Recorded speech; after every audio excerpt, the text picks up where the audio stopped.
चलो फरीथी आई गई हूँ तमारू केमिस्ट्री लेवा माटे कयो चेप्टर चाले छे आपणे चेप्टर नंबर 2 परमाणुનું બંધારણ। હવે ગયા લેક્ચરમાં આપણે શું ભણ્યા હતા તો આપણે જે વિદ્યુત ચુંબકીય વિકિરણ કોને કહેવાય અને એનો દ્વૈત સ્વભાવ એટલે કે એ કણ સ્વરૂપે પણ હાજર હોય અને બીજા કયા સ્વરૂપે વિકિરણ સ્વરૂપે આ જોયું એટલે કે તરંગ સ્વરૂપે।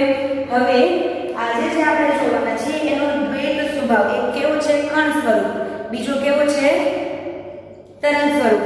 તો આજે આપણે એનો તરંગ સ્વભાવ પહેલા ભણવાના છીએ બરાબર। આજે શું ભણવાના છીએ આપણે વિદ્યુત ચુંબકીય વિકિરણનો તરંગ સ્વભાવ બરાબર। હવે પહેલા તો વિદ્યુત ચુંબકીય વિકિરણ શું એટલે યાદ છે તો યાદ કરાવી દઉં ફરીથી તમને કે ઘણા બધા વૈજ્ઞાનિકોએ જે વીજભારિત જે આપણા ઘટકો હોય છે એના માટે એની ઉપર શું કર્યું કે એને ગરમી આપીને એમાંથી જે વિકિરણ બહાર નીકળે છે એ વિકિરણ બહાર નીકળે અથવા તો એ પોતે મેળવે બરાબર એની ઉપર સંશોધન કર્યું હતું જેમાંથી મેક્સવેલ નામના વૈજ્ઞાનિકે એવી વાત કરી કે જ્યારે કોઈ પણ વિદ્યુત ભારિત કણ પ્રવેગિત ગતિમાં ગતિ કરતો હોય ત્યારે એ શું કરે છે તો પોતે પોતાની અંદરથી વિદ્યુતીય અને ચુંબકીય ક્ષેત્ર છે એનું એ શું કરે છે એને ઉત્પન્ન કરીને એને પારગમન એટલે પોતાનામાંથી બહાર છોડે છે।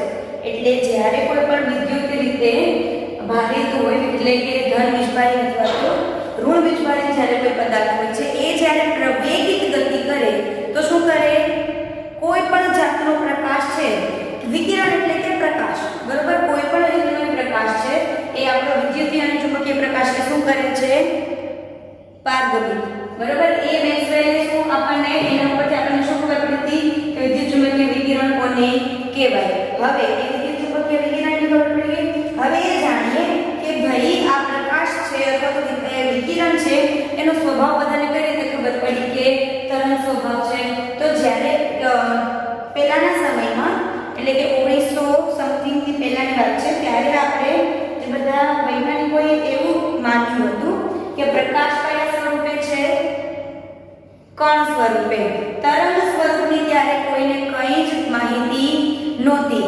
એ ટાઈમે આપણા જે આ વૈજ્ઞાનિક છે મેક્સવેલ એમણે શું કર્યું કે એમણે આ જે વિદ્યુત ચુંબકીય વિકિરણની આપણે જે વ્યાખ્યા આપી એ ત્યારે આપીને એનો જે તરંગ સ્વભાવ છે એને વ્યાખ્યાયિત કર્યો બરાબર। તો એને જે આપણને વિદ્યુત અને ચુંબકીય લાક્ષણિકતા ધરાવતો જે આપણને આલેખ આપ્યો હતો એ જો કે તરંગ સ્વભાવ એનો છે થોડોક જટિલ પણ આપણે થોડું એને સરળ રીતે બનાવીને અને એના લાક્ષણિકતાનું જે બે ચાર છે એ જોઈએ। તો એક એક પોઈન્ટ હું તમને ગ્રાફમાં એ આલેખમાં બતાવતી જઈશ અને લખાવતી જઈશ જોડે જોડે લખવાનું છે। જે હું બોર્ડ ઉપર લખાવું છું અથવા તમને કહું છું કે આ લખો એ મને તમે એકવાર આપણે જ્યારે ભણીએ છીએ ત્યારે લખેલું અને ફરીથી બીજી વાર તમારી રીતે ફરીથી જાતે લખવું એટલે મને 2 વાર તમારી પાસે લખેલું જોઈશે જ્યારે પણ તમે સ્કૂલે આવશો ત્યારે બરાબર। તો પહેલા આપણે કોઈ પણ આલેખ દોરવો હોય તો એના માટે શું જોઈએ એની અક્ષ બરાબર। તો પહેલા આપણે અક્ષ બનાવીએ તો આપણી પાસે આ કઈ અક્ષ થશે y અક્ષ બરાબર।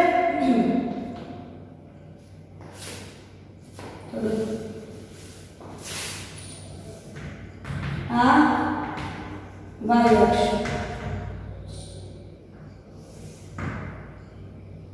આ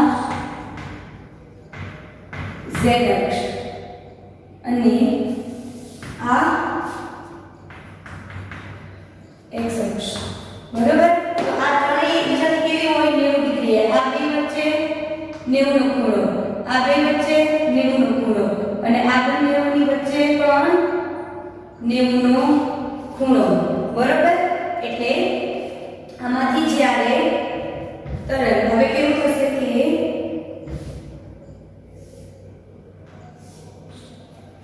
જે આપણા બંને તરંગો છે વિદ્યુતીય અને ચુંબકીય એ કઈ રીતે એકવાર વિદ્યુતીય નીકળે છે તો માનો કે એ y અને x સમતલમાં છે. કયા સમતલ એટલે તમારી ચોપડી હોય એવા તમને એક લંબાઈ દેખાય કે એની પહોળાઈ દેખાય તો એનું સમતલ થયું. ઘણી વસ્તુ ઊંચી અને લાંબી હોય એમાં પહોળાઈ ન હોય એવું બધું, બરાબર? તો y એક્સિસ અને x એક્સિસના સમતલમાં માનો કે આપણો કયું છે વિદ્યુતીય ક્ષેત્ર,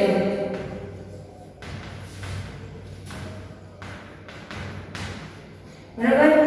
અને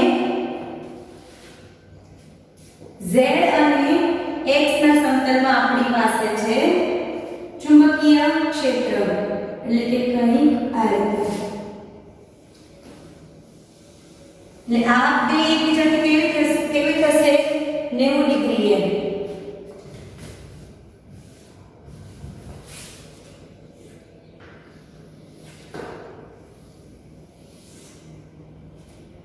બરાબર?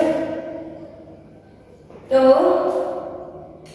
આ વિદ્યુતીય ક્ષેત્ર, જ્યારે આ ચુંબકીય ક્ષેત્ર, બરાબર? અને આ છે આપણી સંચયનની દિશા. સંચયન એટલે શું?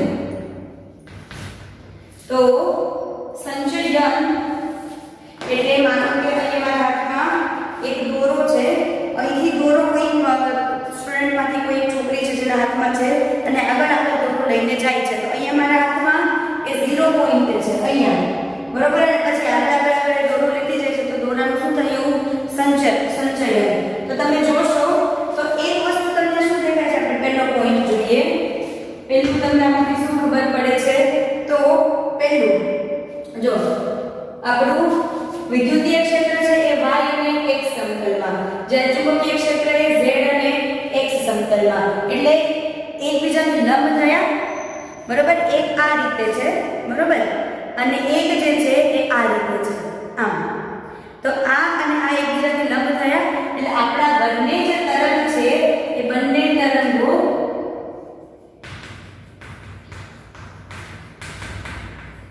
એકબીજાથી કેવા છે? લંબ, બરોબર? એની દિશા, બે તરંગ આપણને દેખાય કે ચુંબકીય ક્ષેત્ર અને વિદ્યુતીય ક્ષેત્ર કેવા છે? એકબીજાથી લંબ. અને એની દિશા તમે જુઓ તો કઈ બાજુ આગળ વધે છે? બે સંચયનની દિશામાં. સંચયનની દિશામાં તમે જોશો તો એ આપણી x એક્સિસ છે, જે સંચયનની દિશા x માં છે. હવે કેવું છે કે આ દિશા છે, બરોબર? x. હવે આ જે ચોક છે ને એ આપણું ચુંબકીય ક્ષેત્ર આમ ગયું, પછી નીચે આવે, પછી નીચેથી બહાર નીકળે, આમ છે. તો આ દિશા જે છે આ ઉપરથી આવે કે આનાથી કેવી થાય? લંબ. હવે આપણું જે વિદ્યુતીય ક્ષેત્ર છે ને એ આમ આવે, સાઈડમાંથી આમથી આવે, અહીંથી નીકળે, પાછું અહીંથી આમ આવે, અહીંથી નીકળે. તો આમ જે આવ્યું એ આનાથી 90 ડિગ્રી થયું અને આમ ઉપરથી જાય એ આનાથી 90 ડિગ્રી થયું. એટલે આપણા ચુંબકીય અને વિદ્યુતીય ક્ષેત્ર બે સંચયનની દિશાથી કેવા છે?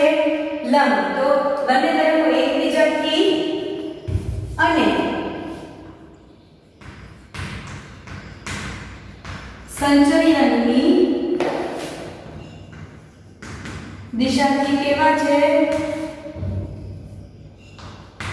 લંબ છે, બરોબર?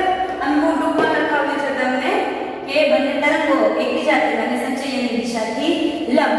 હવે આપણે આમાં બીજો પોઈન્ટ જોઈએ. તો તરંગો તમે બીજા જોયા છે? તરંગ વસ્તુ ખબર છે?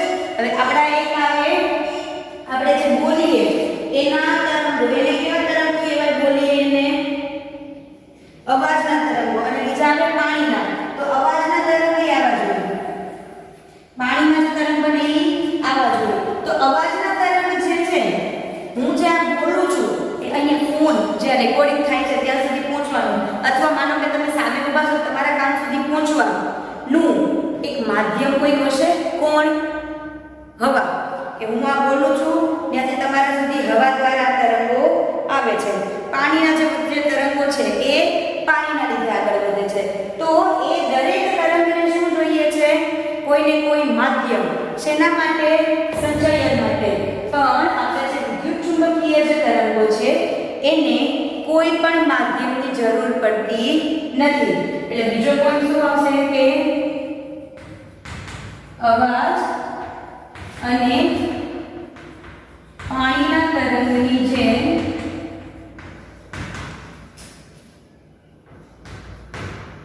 કોઈ માધ્યમની જરૂર પડતી નથી. મતલબ કે શૂન્યાવકાશ હોય એમાં પણ આ શેના માટે? સંચયન માટે.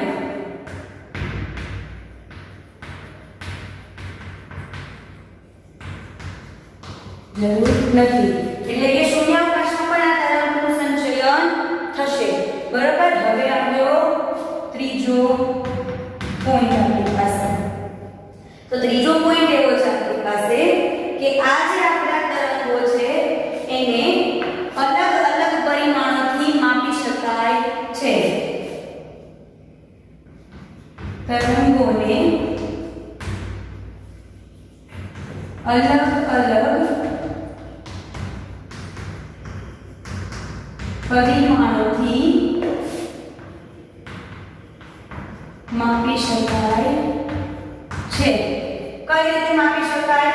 તો તમારી જે ચોપડી છે ને એમાં તમે જોશો ને તો એક આવી આકૃતિ આપેલી છે, બરાબર, જેની અંદર આપણને અલગ અલગ તરંગો આપ્યા છે. હવે એમાં તમે જોશો કે આ રીતે અમુક અલગ અલગ ભાગ પડે છે. તો ક્યાંક તમે જો ઉપર તમે જોશો ને તો એની ઉપર જો આપણે પેજ નંબર હું તમને કહું, પેજ નંબર 35 ઉપર તમે આ આકૃતિ જોવો તો આકૃતિમાં શું છે કે આપણને અહીંયા જે આપ્યું છે એ v લખ્યું છે, અહીંયા લેમ્ડા, એટલે v એટલે આપણી શું છે? આવૃત્તિ. તો એ તરંગોને અલગ અલગ પરિમાણોથી માપી શકાય. એમાં પરિમાણો કયા કયા? તો એક તો પહેલું આવૃત્તિ, બરોબર. આવૃત્તિને સંજ્ઞામાં બતાવવા v અને એનો એકમ છે એ છે હર્ટ્ઝ અથવા તો સેકન્ડ ઇન્વર્સ. બીજું એને માપી શકાય તરંગ લંબાઈ, જેની સંખ્યા છે લેમ્ડા, બરોબર, આ રીતે. અને એનો એકમ લંબાઈનો એકમ શું હોય? મીટર. ત્રીજું છે તરંગ નંબર, એટલે કે તરંગ સંખ્યા, જેને બીજી ઉપર ડેશ બતાવાય. આ તરંગ લંબાઈથી શું છે એનું ઉલટું, એટલે કે એનો એકમ વ્યસ્ત, તરંગ લંબાઈનો વ્યસ્ત, એનો એકમ થાય મીટર ઇન્વર્સ. હવે તમને થશે આવૃત્તિ કઈ કોને કહેવાય, તરંગ લંબાઈ કોને કહેવાય અને તરંગ સંખ્યા કોને કહેવાય? તો એની હું તમને વ્યાખ્યા લખાવું તો આવૃત્તિ કોને કહીશું? તો 1 સેકન્ડની અંદર આપેલા પોઈન્ટથી પસાર થતા તરંગો. આવૃત્તિ તમે કોને કહેશો? તો 1 સેકન્ડની અંદર શું કહેશો? 1 સેકન્ડમાં આપેલો પોઈન્ટ એટલે બિંદુ, એટલે 1 સેકન્ડમાં આપેલા બિંદુથી અથવા માંથી પસાર થતા તરંગોની સંખ્યા, બરાબર. પછી તરંગ લંબાઈ કોને કહેશો? તો આપેલા તરંગની લંબાઈને શું કહીશું? તરંગ લંબાઈ. એટલે એની વ્યાખ્યા લખવાની જરૂર નથી. અને તરંગ સંખ્યા, તો તરંગ સંખ્યા એ આમ તમે કહી શકો કે તરંગ લંબાઈનો વ્યસ્ત છે. તો તમારે એને જો દર્શાવવું હોય તો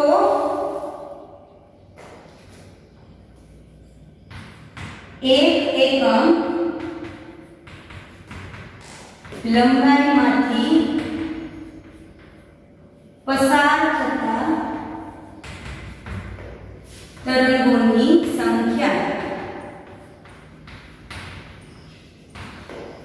એક એકમ તમે લંબાઈ લ્યો એની અંદરથી કેટલા પસાર થઈ શકે છે તરંગો ઈ જે સંખ્યા થઈને આપણે શું કહીશું તરંગ સંખ્યા તો ત્રણેય જેના માપદંડ છે તે શું કહેવાય કે તમારું જે તરંગ છે એને તમે કઈ રીતે માપી શકો તો એક તો આવૃત્તિથી બીજું તરંગ લંબાઈ અને ત્રીજું તરંગ સંખ્યાથી બરાબર એટલે આ આપણા આ ત્રણ પોઈન્ટ હવે ચોથો પોઈન્ટ અને સૌથી છેલ્લો પોઈન્ટ તો ચોથો પોઈન્ટ એવું છે કે જ્યારે શરૂમાં શોધ થઈ ત્યારે નથી ખબર એટલી કે મતલબ કેવું છે કોઈ પણ વસ્તુની જ્યારે શોધ થાય ત્યારે હજી એની એટલી માહિતી ના હોય એટલે શરૂઆતના સમયમાં જે વિદ્યુતચુંબકીય વિકિરણો છે એના કેટલા ભિન્ન પ્રકારો છે એ વ્યાખ્યાયિત નહોતું થયું પરંતુ ધીરે ધીરે એના આપણી સામે ઘણા બધા પ્રકારો આવવા માંડ્યા છે જેમ કે મેં તમને આકૃતિ બતાવી આપણા પેજ નંબર 35 ઉપર એમાં તમે જોશો તો તમને આજે આપી છે આકૃતિ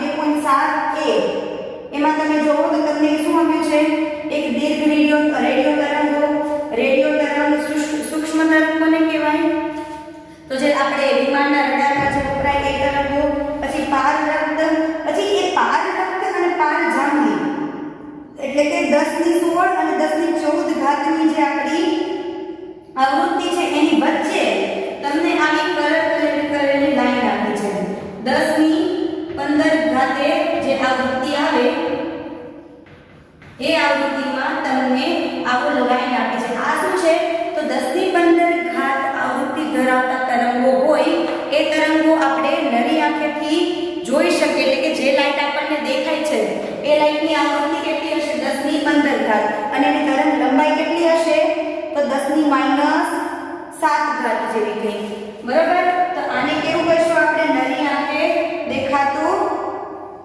પ્રકાશનો વર્ણપટ બરાબર તો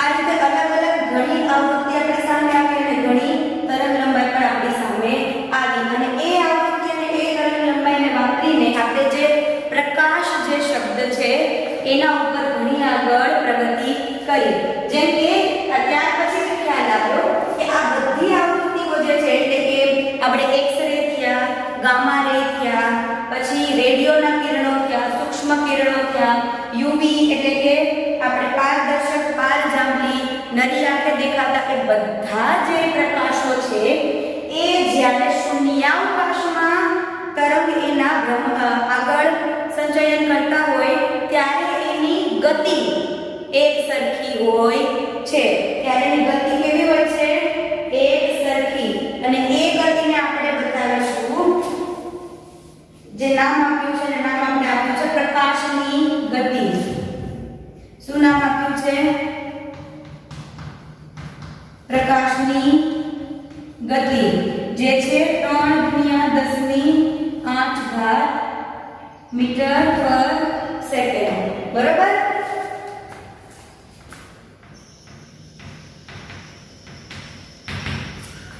હવે પ્રકાશની ગતિ અને આપણી આવૃત્તિ અને તરંગ લંબાઈ એ ત્રણેય વચ્ચે એક સંબંધ છે જે આ સમીકરણ બતાવે છે પ્રકાશની ગતિને c કહેવાય બરાબર c બરાબર તરંગ લંબાઈ ગુણ્યા આવૃત્તિ બરાબર અથવા c બરાબર વેવ નંબર શું છે આપણો તરંગ સંખ્યા શું છે લેમ્ડાનું વ્યસ્ત એટલે 1/વેવ તરંગ સંખ્યા ગુણ્યા આપણી આવૃત્તિ બરાબર તો આ બે સૂત્રને ખાસ લખી લેજો આ સૂત્ર વાપરીને હવે આપણે અમુક દાખલા ગણવાના છે પહેલા આનું શાંતિથી સરખી રીતે લખી લેજો અને આનું આ એકદમ મસ્ત રીતે તૈયાર કરી લેજો કારણ કે આ સૂત્રથી આપણે ઘણા દાખલા સોલ્વ કરીશું બરાબર હવે સ્ટાર્ટ કરીએ દાખલા આપણે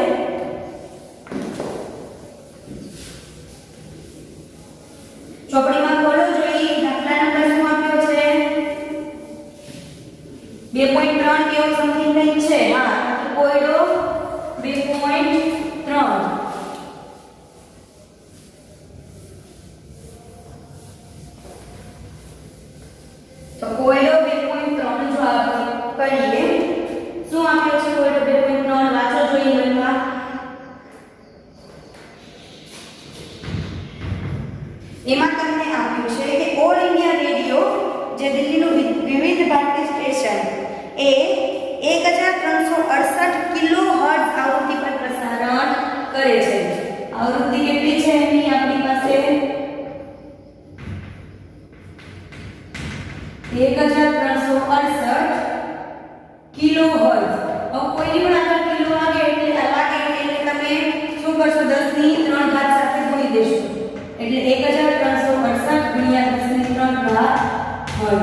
ચુંબકીય વિકિરણની તરંગ લંબાઈ શોધો.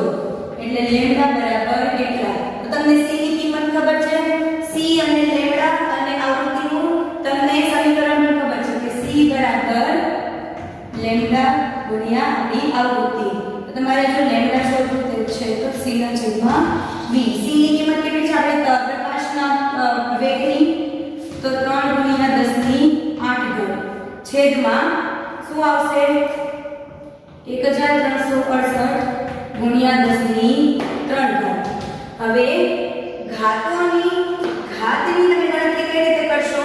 તો a ની p ઘાત છેદમાં a ની q ઘાત હોય ને તો a ની p માઈનસ q ઘાત થાય. અને ગુણાકાર હોય તો ઘાતનો સરવાળો. તો ભાગાકારમાં શું થાય છે? ઘાતનો ગુણાકાર. ભાગાકારમાં શું થાય છે? તો ઘાતનો બાદબાકી. તો અહીંયા બાદબાકી થશે એટલે આવું થશે 3/1368. અહીંયા ઉપર 10 ની 8 માઈનસ 3 ઘાત એટલે 3 ગુણ્યા 10 ની 5 ઘાત છેદમાં 1368. જો તમે આનો કેલ્ક્યુલેટરમાં ભાગાકાર કરશો તો તમને જવાબ મળશે આના માટે મને આમ આપેલો છે 219.3 અને આનું એકમ શું છે? તરંગ લંબાઈનો મીટર. કે આમાં દાખલા ગણતરી વખતે એકમ ભૂલ્યા વગર લખવો જરૂરી છે. બરોબર? આ થઈ ગયો આપણો એક દાખલો.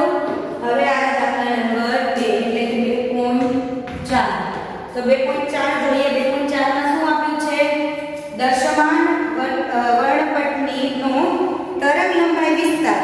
જો પાછળ આપણને આકૃતિમાં આપેલ છે કલરફુલ, જે વાદળીથી શરૂ થાય છે એટલે જાંબલીથી શરૂ થાય છે અને ક્યાં પછી થાય છે? લાલ ઉપર. તો એ જે દૃશ્યમાન વર્ણપટની તરંગ લંબાઈ કેવી છે? નાનામાં નાની જાંબલીની કેટલી છે? સોરી, મોટા આકૃતિ થાય જાંબલી કેટલી છે? 400 ગુણ્યા નાનામાં નાની. પેલી આપે છે જાંબલીની કેટલી છે તરંગ લંબાઈ? પેલું જાંબલી માટે કરે ગણતરી. બરોબર?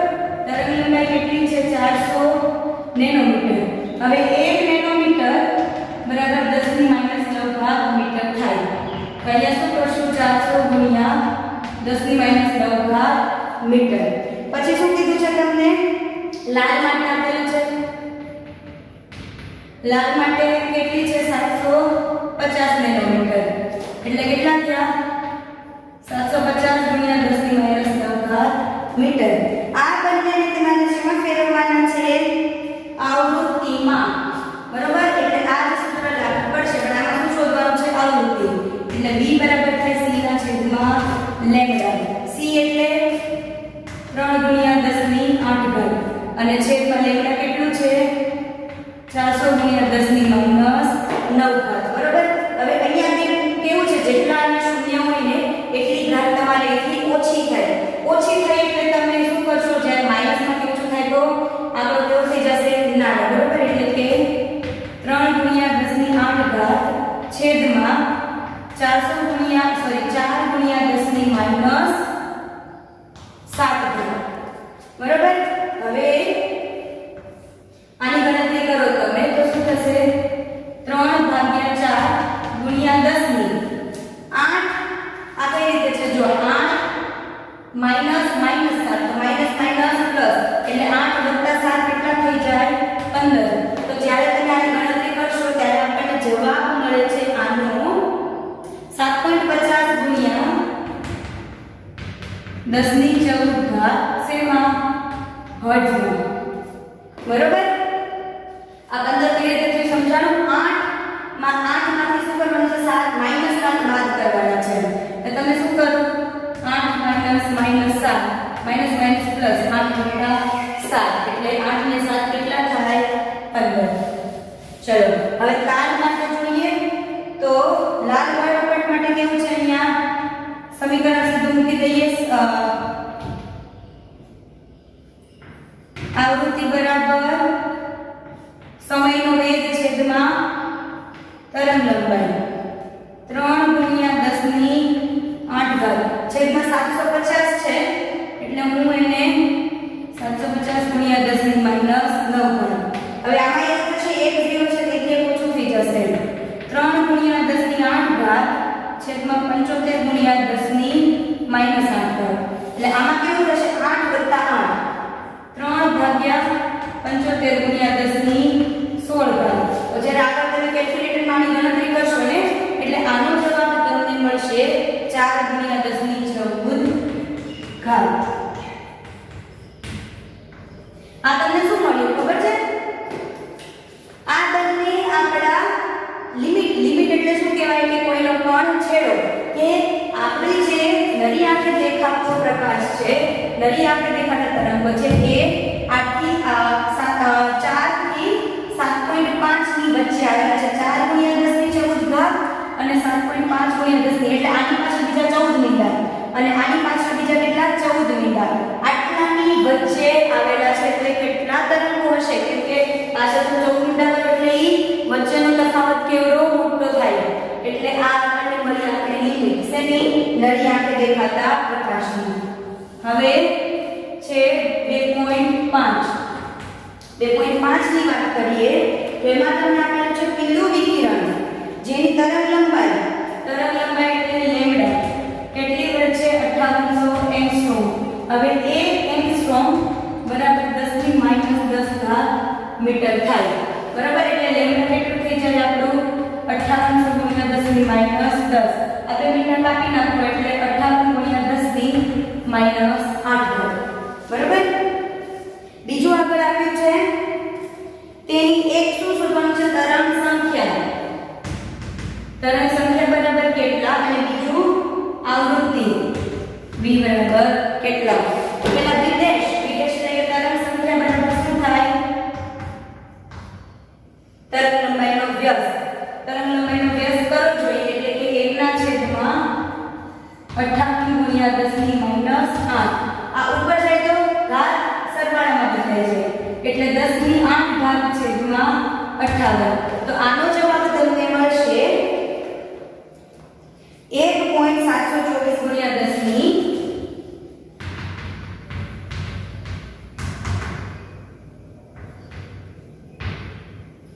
6 ઘાત મીટરમાં બરાબર અને હવે આવૃત્તિની શું શોધીશું આપણે મીટર ઇન્વર્સ સોરી અને હવે તરંગ આપણે હવે શું શોધીશું આવૃત્તિ તો આવૃત્તિ v બરાબર શું થશે v બરાબર c ના છેદમાં લેમ્ડા બરાબર એટલે 3 ગુણ્યા 10 ની 8 ઘાત છેદમાં લેમ્ડા કેટલું છે 58 ગુણ્યા 10 ની -8 એટલે આ થઈ ગયું 3 ના છેદમાં 58 ગુણ્યા 10 ની 8 + 8 16 ઘાત તો આનો જવાબ તમને મળશે 5.17 ગુણ્યા 10 ની 14 ઘાત